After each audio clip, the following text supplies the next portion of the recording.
वे कृपया अपना बहुमूल्य भाषण प्रदान करें।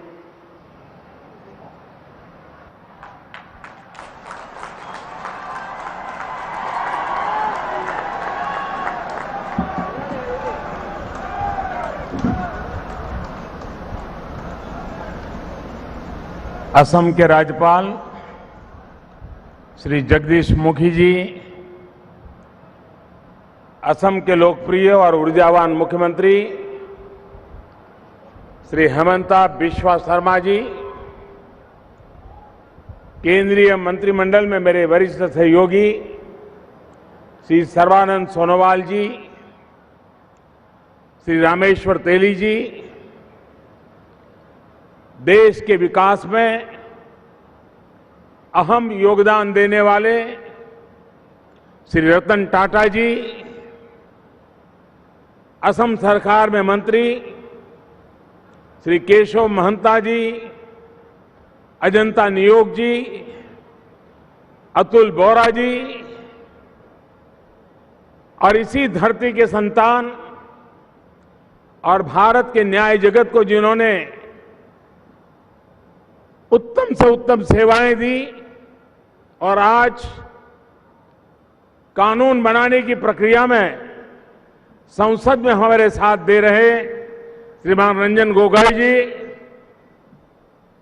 श्री सांसदगण, विधायकगण और मेरे प्यारे भाइयों और बहनों, प्रोठो मोटे मैं रंगाली भी हो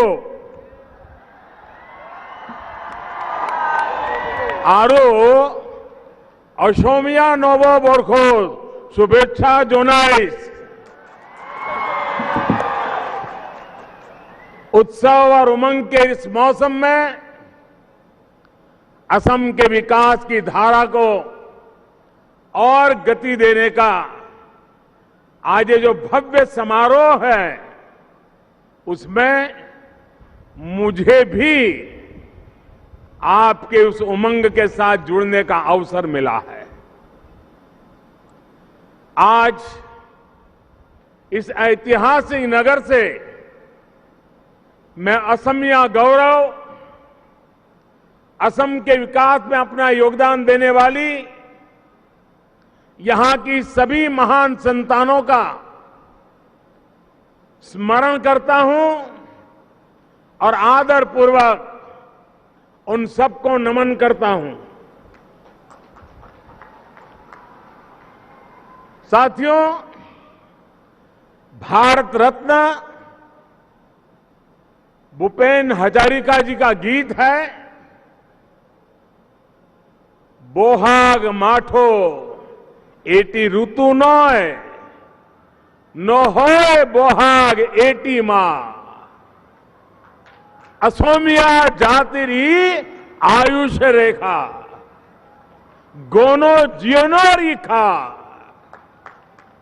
असम की जीवन रेखा को अमिट और प्रखर बनाने के लिए हम दिन रात आपकी सेवा करने का प्रयास करते रहते हैं। इसी संकल्प के साथ बार बार आपके बीच आने का मन करता है। असम आज शांति के लिए, विकास के लिए एकजुट होकर उत्साह से भरा हुआ है। और मैंने अभी थोड़ी देर पहले ही कार्बी आंगलोंग में देखा और मैं अनुभव कर रहा था, क्या उमंग, क्या उत्साह, क्या सपने, क्या संकल्प। साथियों, थोड़ी देर पहले मैंने डिब्रूगढ़ में नए बने कैंसर अस्पताल और वहां बनी सुविधाओं को भी देखा।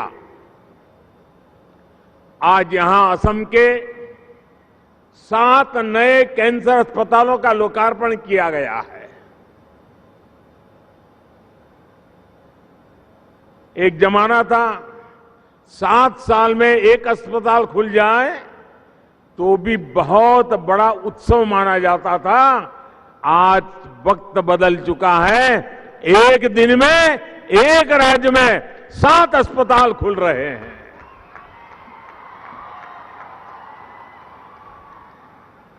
और मुझे बताया गया कि 3 और कैंसर अस्पताल आने वाले कुछ महीनों में तैयार हो जाएंगे आपकी सेवा में। इनके अलावा आज राज्य के 7 नए आधुनिक अस्पतालों का निर्माण कार्य भी प्रारंभ हो रहा है। इन अस्पतालों से असम के अनेक जिलों में अब कैंसर के इलाज की सुविधा और बढ़ेगी। अस्पताल आवश्यक तो है और सरकार बना भी रही है, लेकिन मैं जरा कुछ उल्टी ही शुभकामना देना चाहता हूं। अस्पताल आपके चरणों में है, लेकिन मैं नहीं चाहता हूं कि असम के लोगों के जिंदगी में अस्पताल जाने का मुसीबत आ जाए। मैं आप सबके स्वास्थ्य की कामना करता हूं। आपके परिवार के किसी को भी अस्पताल जाना न पड़े और मुझे खुशी होगी कि हमारे सारे नए बनाए अस्पताल खाली ही रहे। लेकिन अगर आवश्यकता पड़ जाए, कैंसर के मरीजों को असुविधा के कारण मौत से मुकाबला करने की नौबत नहीं आनी चाहिए, और इसलिए आपकी सेवा के लिए भी हम तैयार रहेंगे। भाइयों और बहनों, असम में कैंसर के इलाज के लिए इतनी विस्तृत, इतनी व्यापक व्यवस्था इसलिए अहम है क्योंकि यहां बहुत बड़ी संख्या में कैंसर डिटेक्ट होता रहा है। असम ही नहीं, नॉर्थ ईस्ट में कैंसर एक बहुत बड़ी समस्या बन रहा है। इससे सबसे अधिक प्रभावित हमारे गरीब परिवार होते हैं, गरीब भाई बहन होते हैं, हमारे मध्यम वर्ग के परिवार होते हैं। कैंसर के इलाज के लिए कुछ साल पहले तक यहां के मरीजों को बड़े बड़े शहरों में जाना पड़ता था, और इसके कारण एक बहुत बड़ा आर्थिक बोझ गरीब और मिडिल क्लास परिवारों पर पड़ता था। गरीब और मिडिल क्लास की इस परेशानी को दूर करने के लिए बीते 5-6 सालों से जो कदम यहां उठाए गए हैं, उसके लिए मैं पूर्व मुख्यमंत्री सर्बानंद सोनोवाल जी को और वर्तमान मुख्यमंत्री हेमंत जी और टाटा ट्रस्ट को बहुत बहुत साधुवाद देता हूं, बहुत बहुत बधाई देता हूं। असम कैंसर केयर फाउंडेशन के रूप में कैंसर के सस्ते और प्रभावी इलाज का इतना बड़ा नेटवर्क अब यहां तैयार है। ये मानवता की बहुत बड़ी सेवा है। साथियों, असम सहित पूरे नॉर्थ ईस्ट में कैंसर की इस बहुत बड़ी चुनौती से निपटने के लिए केंद्र सरकार भी निरंतर कोशिश कर रही है। राजधानी गुवाहाटी में भी कैंसर ट्रीटमेंट से जुड़े इंफ्रास्ट्रक्चर को सशक्त किया जा रहा है। इस साल के बजट में नॉर्थ ईस्ट के विकास के लिए 1500 करोड़ रुपए की विशेष योजना पीएम डिवाइन में भी कैंसर के इलाज पर फोकस किया गया है। इसके तहत कैंसर के इलाज के लिए एक डेडिकेटेड फैसिलिटी गुवाहाटी में तैयार होगी। भाइयों और बहनों, कैंसर जैसी गंभीर बीमारियां एक परिवार के रूप में और एक समाज के रूप में हमें भावनात्मक रूप से और आर्थिक रूप से कमजोर करती है। इसलिए बीते 7-8 साल से देश में स्वास्थ्य को लेकर बहुत बड़े और व्यापक रूप से काम किया जा रहा है। हमारी सरकार ने 7 विषयों पर, या ये कह सकते हैं स्वास्थ्य के सप्त ऋषियों पर फोकस किया है। पहली कोशिश ये है कि बीमारी की नौबत ही नहीं आए, इसलिए प्रिवेंटिव हेल्थ केयर पर हमारी सरकार ने बहुत जोर दिया है। ये योग, फिटनेस, स्वच्छता, ऐसे कई कार्यक्रम इसके लिए चल रहे हैं। दूसरा, अगर बीमारी हो गई तो शुरुआत में ही पता चल जाए, इसके लिए देश भर में नए टेस्टिंग सेंटर बनाए जा रहे हैं।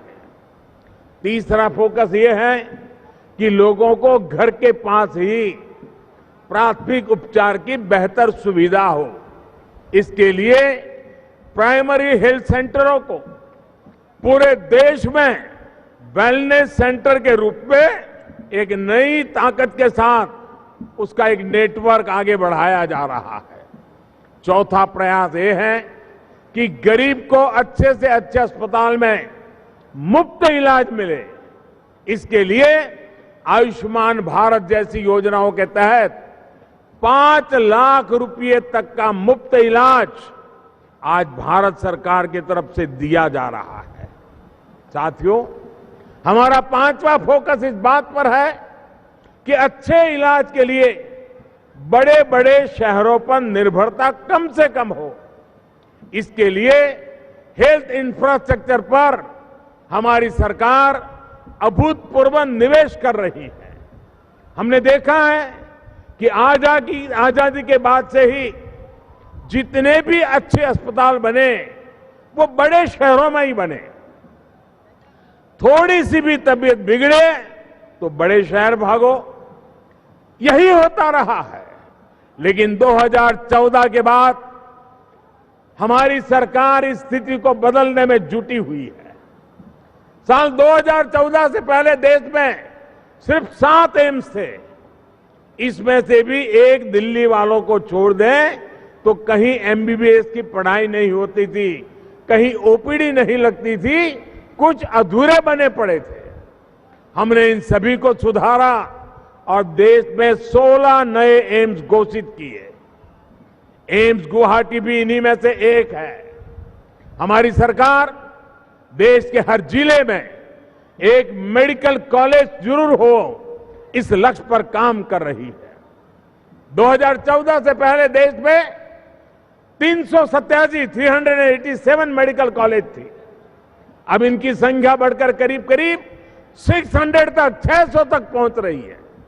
साथियों, हमारी सरकार का छठा फोकस इस बात पर भी है कि डॉक्टरों की संख्या को ज्यादा से ज्यादा बढ़ाया जाए।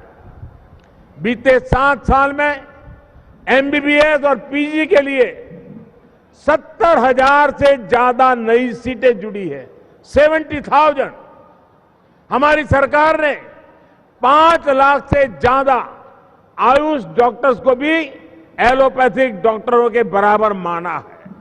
इससे भारत में डॉक्टर और मरीजों के बीच रेशियो में भी सुधार हुआ है। हाल ही में सरकार ने एक और बड़ा फैसला लिया है। सरकार ने तय किया है कि प्राइवेट मेडिकल कॉलेजों में 50% सीटों पर उतनी ही फी ली जाएगी जितनी किसी सरकारी मेडिकल कॉलेज में ली जाती है। इसका फायदा हजारों नौजवानों को मिल रहा है। देश को आजादी के बाद जितने डॉक्टर मिले, हमारी सरकार के प्रयासों से अब उससे भी ज्यादा डॉक्टर अगले 10 वर्ष में मिलने जा रहे हैं। साथियों, हमारी सरकार का 7वां फोकस स्वास्थ्य सेवाओं के डिजिटाइजेशन का है। सरकार की कोशिश है कि इलाज के लंबी लंबी लाइनों से मुक्ति हो, इलाज के नाम पर होने वाली दिक्कतों से मुक्ति मिले। इसके लिए एक के बाद एक योजनाएं लागू की गई हैं। कोशिश ये है कि केंद्र सरकार की योजनाओं का लाभ पूरे देश के नागरिकों को देश में कहीं भी मिल सके, इसके लिए कोई बंदिश नहीं होनी चाहिए। यही वन नेशन वन हेल्थ की भावना है। इसी ने 100 साल की सबसे बड़ी महामारी में भी देश को संबल दिया, चुनौती से निपटने की ताकत दी। साथियों, केंद्र सरकार की योजनाएं देश में कैंसर के इलाज को सुलभ और सस्ता बना रही है। एक और महत्वपूर्ण काम हमारी सरकार ने निर्णय किया है, गरीब का बेटा बेटी भी डॉक्टर क्यों न बन सके। गांव में रहने वाला बच्चा भी जिसको जिंदगी में अंग्रेजी में पढ़ाई का मौका नहीं मिला, वो डॉक्टर क्यों न बन सके।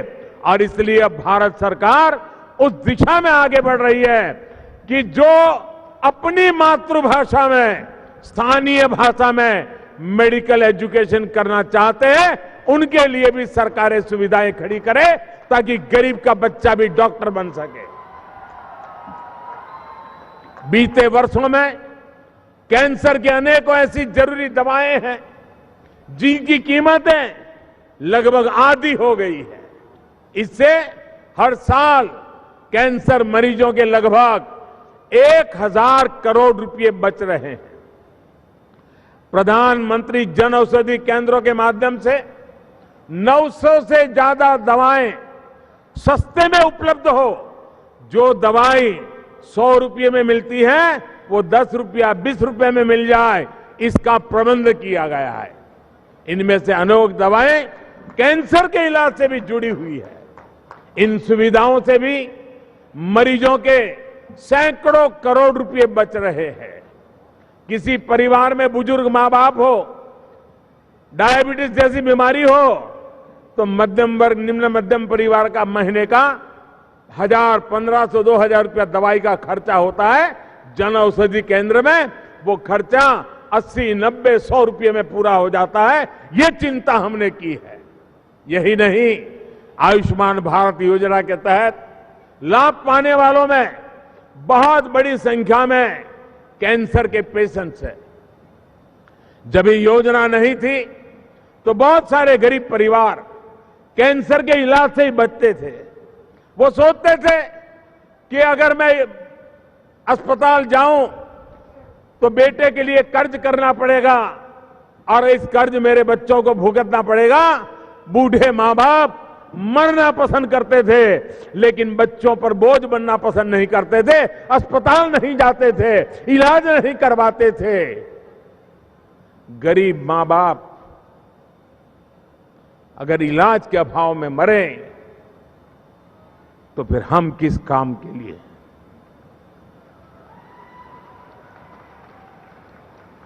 विशेष रूप से हमारी माताएं, बहनें,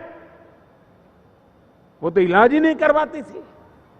वो देखती थी कि इलाज के लिए कर्ज लेना पड़ता है, घर और जमीन बेचनी पड़ती है। हमारी माताओं, बहनों, बेटियों को इस चिंता से भी मुक्ति करने का भी काम हमारी सरकार ने किया। भाइयों और बहनों, आयुष्मान भारत योजना से सिर्फ मुफ्त इलाज ही नहीं मिल रहा है, बल्कि कैंसर जैसी गंभीर बीमारियों को शुरुआत में ही डिटेक्ट करने में भी मदद मिल रही है। असम सहित पूरे देश में जो हेल्थ एंड वेलनेस सेंटर खुल रहे हैं, उनमें 15 करोड़ से अधिक साथियों की कैंसर से जुड़ी जांच हो चुकी है। कैंसर की स्थिति में तो ये बहुत जरूरी है कि जल्द से जल्द बीमारी का पता चले। इससे बीमारी को गंभीर बनने से रोका जा सकता है। साथियों, देश में मेडिकल इंफ्रास्ट्रक्चर को मजबूत करने का जो अभियान चल रहा है, उसका लाभ भी असम को मिल रहा है। हेमंता जी और उनकी टीम हर जिले में मेडिकल कॉलेज खोलने के राष्ट्रीय संकल्प के लिए प्रशंसनीय प्रयास कर रही है। केंद्र सरकार ने यह सुनिश्चित किया है कि ऑक्सीजन से लेकर वेंटिलेटर्स तक सारी सुविधाएं असम में लगातार बढ़ती रहे। क्रिटिकल केयर इंफ्रास्ट्रक्चर असम में तेजी से जमीन पर उतरे, इसके लिए असम सरकार ने बेहतरीन काम करने की दिशा में अनेक कदम उठाए हैं। भाई और बहनों, कोरोना के संक्रमण से देश और दुनिया लगातार लड़ रही है। भारत में टीकाकरण अभियान का दायरा बहुत बढ़ गया है। अब तो बच्चों के लिए भी अनेक वैक्सीन अप्रूव हो गई है। प्रिकॉशन डोज के लिए भी अनुमति दे दी गई है। अब ये हम सभी का दायित्व है कि समय पर खुद भी टीका लगवाएं और बच्चों को भी ये सुरक्षा कवच दें। साथियों, केंद्र और असम सरकार चाय बागानों में काम करने वाले लाखों परिवारों को बेहतर जीवन देने के लिए पूरी ईमानदारी से जुटी है। मुफ्त राशन से लेकर हर घर जल योजना के तहत जो भी सुविधाएं हैं, असम सरकार उनको तेजी से चाय बागानों तक पहुंचा रही है। शिक्षा और रोजगार के अवसरों को बेहतर बनाने के लिए भी लगातार कोशिश की जा रही है। विकास के लाभ से समाज का कोई भी व्यक्ति, कोई भी परिवार न छूटे, ये हमारा प्रयास है, ये हमारा संकल्प है। भाइयों और बहनों, आज भारत में विकास की जिस धारा को लेकर हम चल रहे हैं, उसमें जन कल्याण के दायरे को हमने बहुत व्यापक कर दिया है। पहले सिर्फ कुछ सब्सिडी को ही जन कल्याण से जोड़कर देखा जाता था। इंफ्रास्ट्रक्चर के कनेक्टिविटी के प्रोजेक्ट को वेलफेयर से जोड़कर नहीं देखा जाता था, जबकि बेहतर कनेक्टिविटी के अभाव में जन सुविधाओं की डिलीवरी बहुत मुश्किल होती है। पिछली सदी की उस असाधारण अवधारणा को पीछे छोड़कर अब देश आगे बढ़ रहा है। आज आप देखते हैं कि असम के दूर सुदूर क्षेत्रों में सड़कें बन रही हैं, ब्रह्मपुत्र पर पुल बन रहे हैं, रेल नेटवर्क सशक्त हो रहा है। इन सबसे स्कूल, कॉलेज, अस्पताल जाना आसान हुआ है। रोजी रोटी के अवसर खुल रहे हैं। गरीब से गरीब को पैसे की बचत हो रही है। आज गरीब से गरीब को मोबाइल फोन की सुविधा मिल रही है, इंटरनेट से जोड़ा जा रहा है। इससे उसे सरकार की हर सेवा प्राप्त करना आसान हुआ है। भ्रष्टाचार से मुक्ति मिल रही है।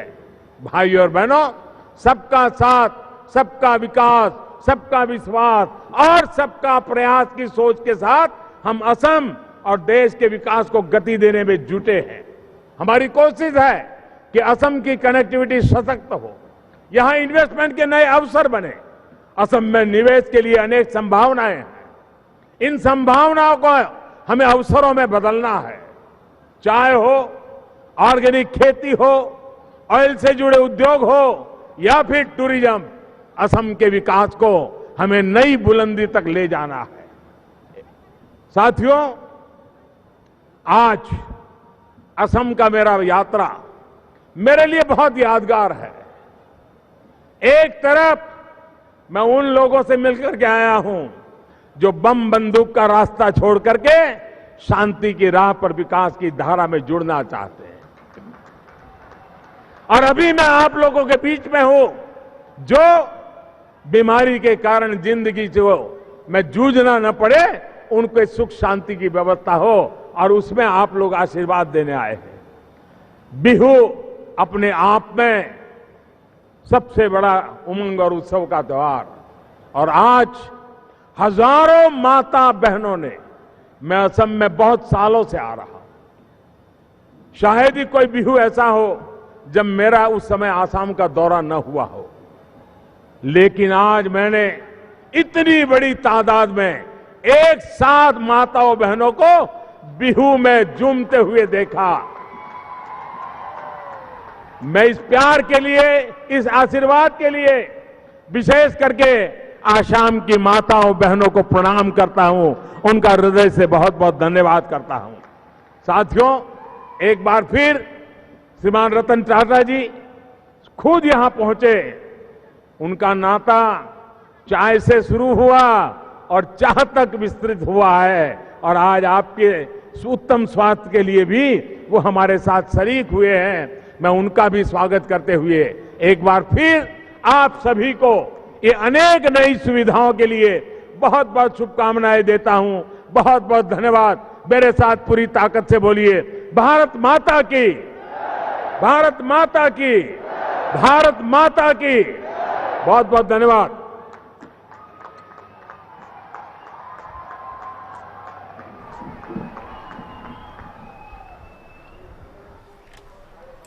महोदय, आपके ज्ञानवर्धक शब्दों के लिए